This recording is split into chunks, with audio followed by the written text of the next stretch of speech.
Hello, and how are you doing, my friends? I'm Peter, and here I'm telling you stories about the most interesting European cars of the 80s and 90s. Today we are talking about the third most popular British-made car of the 80s, which was the first car for millions of drivers in the UK, the Austin Metro, also known under many other names. By the way, if you are not subscribed to my channel yet, subscribe! The Metro was produced from 1980 to 1998 in two generations, and over 2 million cars were made in total. The car was designed first as a replacement for the legendary classic Mini, and as an answer to foreign invasion of popular super mini cars, like the Ford Fiesta, the Volkswagen Polo, the Fiat 127, and the Renault 5. The first prototype was created in the beginning of the 70s under the project name ADO 88. Standing for Austin Drawing Office 88-inch wheelbase. The owner of Austin and Mini brands, British Leyland, wasn't in the best shape at that time, and it couldn't invest much money into progressive technologies. So, under a new, modern body, the car had old A-series engines from Mini, which were a little updated and renamed to A+, a 4-speed transmission from the same Mini, and an independent hydrogas suspension from the Austin Allegra.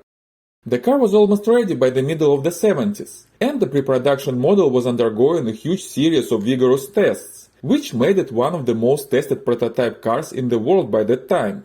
But in the middle of the decade, British Leyland almost collapsed under the weight of its own bad decisions, the consequences of the global oil crisis, and the overall bad economic situation in the country. Luckily, in 1975 the company was essentially bought out by the UK government, which led to its survival, restructuring, an increase in funding, and a change of production plans.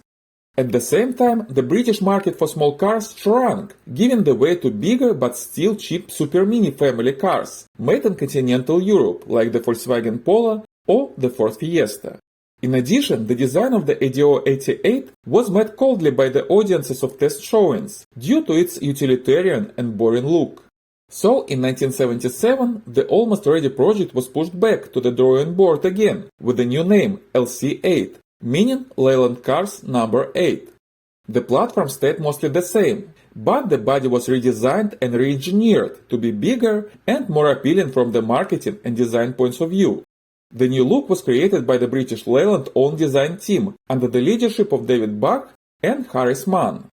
The body of the production prototype was handmade and then kind of 3D scanned to put it into the CAD software, a very sci-fi thing for its time. That 3D scanning was actually a very long process with physical measuring of positions of thousands of points on the body with special tools and then entering results into computers. It was 50 years before our modern laser 3D scanners. That was important for computer testing of the model, one of the first in the history of European automaking. But also that allowed proper calibration of a robotized bodybuilding line, the most advanced in Europe at that time, which British Leyland built in Longbridge, Birmingham, specifically for production of the Metro. The new pre-production models also became victims of extensive torture on test tracks and thousands of roads. The testing took over 2 million miles in 5 different countries. That was important because British Leyland just couldn't go wrong with this car. A new national automotive megacorporation created the car using taxpayers' money, so the car had to become a national pride and glory, and defeat all foreign competitors when it was launched in 1980. Looking forward, that task was achieved successfully enough, at least for some time. The TV advertising said that the Metro was a British car to beat the world. Well, I don't know about the world, but it really was one of the most popular cars on the British roads in the 80s. British Leyland had 3 options for the name of the car: the Match, the Maestro, and the Metro. The test audience preferred the Metro, so that name was approved. But it caused friction with the train and bus manufacturer Metro Camel, so the official name of the car became the Austin Mini Metro.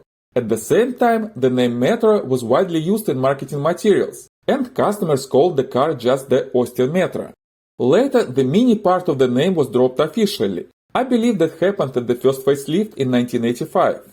The performance version of the car appeared in 1982 under the name MG Metro, reviving the MG brand dropped by British Leyland in 1980, when the production of the MGB was stopped.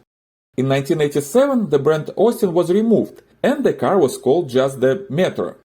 The second generation appeared in 1990 under the brand Rover Metro, and was also known in some foreign markets as the Rover 100. To add even more complexity to the naming situation, the cargo van version of the car, and yes, there was a cargo version, was sold under the names Morris Metro, then Austin Metro 310, and finally just Metro Van 310. From the start, all cars were sold as 3-door hatchbacks. The 5-door hatchback version and a 3-door cargo van were added later. British Leyland explored a 2-door sedan body too, but it never made it further than the prototype stage. The Metro had a nice and modern design for its time. It was a cute little car, and most importantly, it looked attractive to its customers.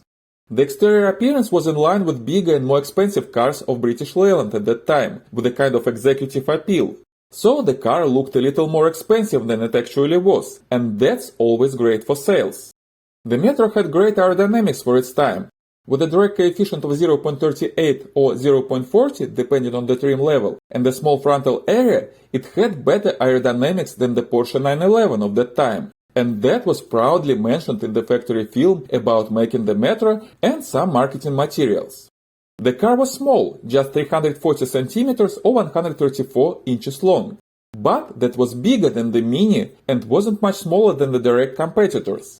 The bright side of the size was the light weight of only 800 kilos or 1800 pounds, meaning a very decent fuel economy and acceleration dynamics even with small engines. A big difference from any previous British cars was the fact that the bodies of the Metro were assembled at the most advanced robotized line in Europe. That increased the assembling quality of the bodies, and that was greatly appreciated by the first customers. Unfortunately, time showed that those robot-built bodies were still very prone to rust, but it was an issue for the second, third and other owners, and the new cars were solid. Another innovation was in unification and simplification of parts and assembly processes. For example, the front and rear bumpers were essentially the same part, just installed at different sides of the car. That approach allowed for beating competitors in pricing and production speed, while keeping the quality and appearance at acceptable levels. British Leyland conducted a very aggressive marketing campaign for the car, appealing to British patriotism and calling the customers to join them in resistance to foreign invasion. The pricing was also aggressive. The basic Metro cost about £3,000 at the launch. It's about $15,000 in today's money. All the competitors were 15 to 20% more expensive. The high trim levels of the Metro could go up to £4,300, but that was just a little more than a basic Volkswagen Polo. Altogether, that actually worked pretty well. The customers liked the car, and it was sold in greater numbers than British Leyland expected. In different years of the 1980s decade, it took first, second or third places in sales figures in the UK, usually competing with the Ford Fiesta and the Ford Escort. Overall, the Metro was the third best-selling British-made car of the 80s, after the same Fiesta and Escort. Even Princess Diana had one before she became a princess. The appearance of the car was slightly updated in 1985 with a new grille, lights, trim levels and interior features. And the second generation appeared in 1990, now under the Rover brand.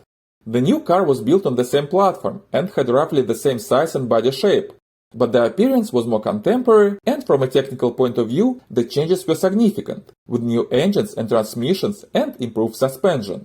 A British magazine What Car even called the new Rover Metro a Car of the Year in 1991.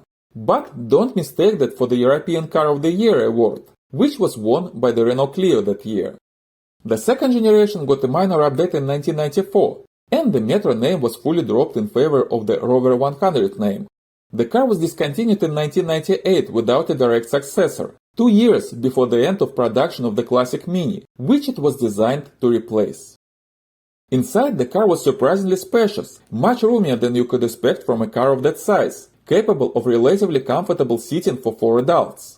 The interior space was comparable with the larger sedans of that time, and was more spacious than any of its direct competitors. The engineers and designers of British Leyland did a great job there. Even the rear seats provided surprisingly decent legroom due to upright seating positions, and you still had enough headroom even for tall passengers. The driver's sitting position was a little unconventional because the steering wheel was located far from the driver and leaned forward, like in a bus. But that wasn't something really uncomfortable. It was just one of the quirks of the car, and the steering wheel position changed to a normal one in the second generation of the Metro. The Metro had very good visibility around due to its relatively large windows. This made the car safer, and made it most common choice for driving schools all around the country. The dashboard had a shelf, like in the Lada Samara, which I have a very interesting video about, by the way. The Metro never had a passenger airbag, but at least it had additional storage where you could put some typical 1980s things like cigarette packs, pens, audio cassettes, smartphones, notebooks, or a mustache brush. The dashboard was designed symmetrical, making it easy to assemble right-hand and left-hand steering cars with the same parts. Remember, it was a car to conquer the world.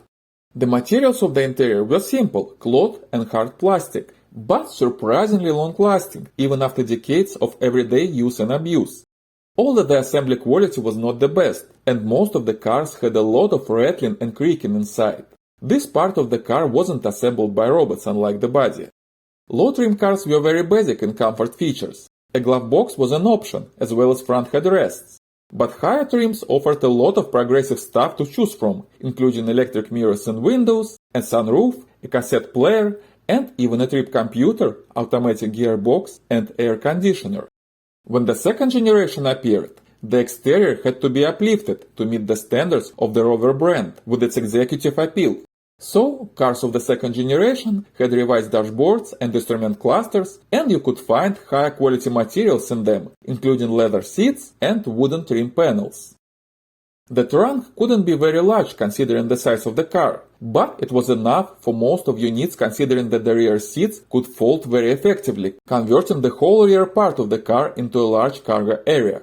Moreover, they had a convenient 40-60 folding pattern, except for the lowest trim levels. Something that you don't often meet in cars of that era. All the powertrains available for the first generation of the Metro were inline four-cylinder engines known as BMC A-series engines used in many Austin, BMC and British Leyland cars, including the Mini, since 1951.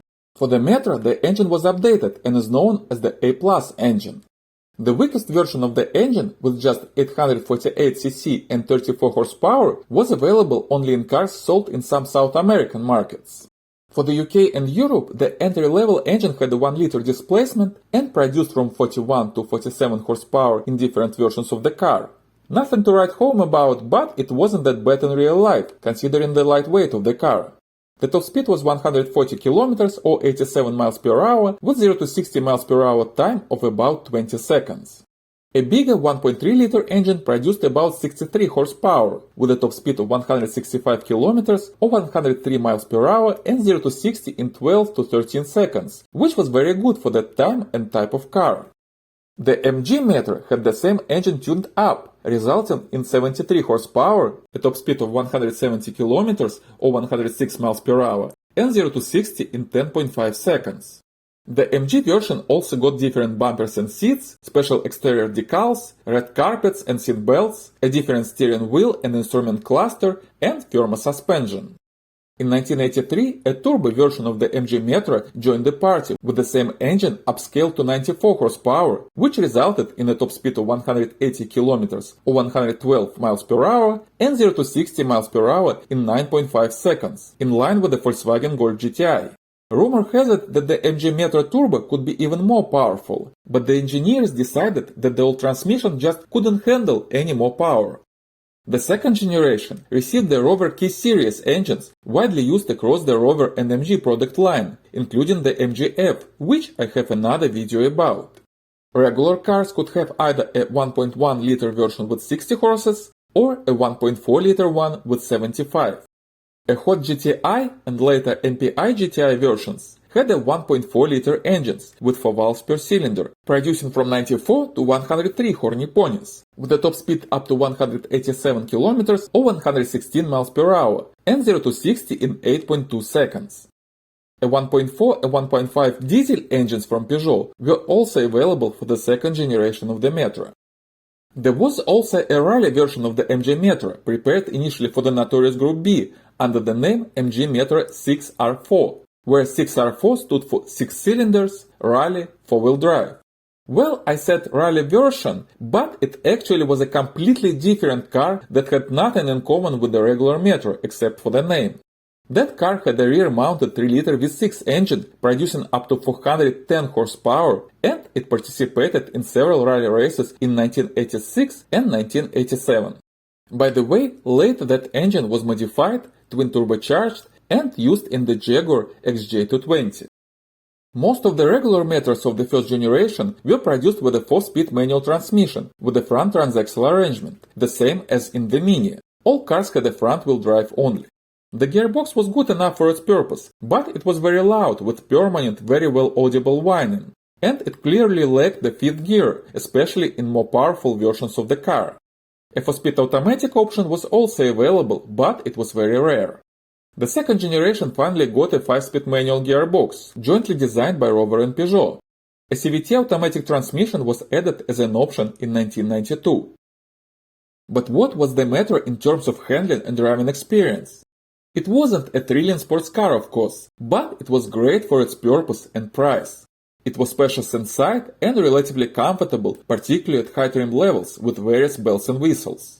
The dynamic was good for its class thanks to low weight, particularly with larger engines and MG versions. The MG Metro Turbo was a very fun to drive and capable car. It had a little naughty behavior with annoying turbo lag and a tendency to throttle steer at acceleration, but it could give you way more fun than you expected. The Metro had a hydro-gas suspension from the Austin Allegra. It wasn't something sophisticated like in the Citroën DS or Aston Martin cars.